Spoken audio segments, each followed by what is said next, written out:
Okay, let's talk about decay and growth problems. Decay and growth problems are problems where you deal with exponential functions in real life scenarios. And really, the only two formulas you really need is these two formulas, and they're just really just exponential functions, where p naught or a naught is the initial amount. So let's say a phone was bought for $100 and is depreciating at 10% annually.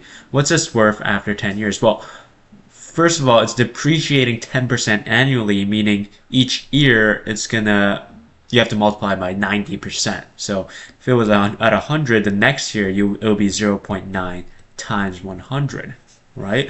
Therefore, the formula would be P is equal to, well, 100 times 0.9, because it depreciates by 0.9 each time, times time. I mean, to the power of time. And that should be your formula. And all you really just do is just put in 10, 100, and 0.9 to the power of 10. And that should be your answer. And you put into your calculator and calculate. And for times when you have to use E is usually when they actually give you E of power, of function in terms of E. And you should be able to derive really any question using this kind of logic. And this kind of question is also very common in financial problems as well, for compounding interest.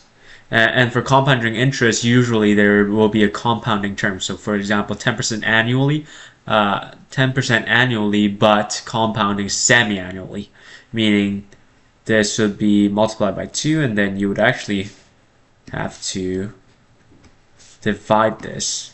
So this will be 1 plus, well, 10% annually, so that will be 5% semi-annually, so it will be 1.05.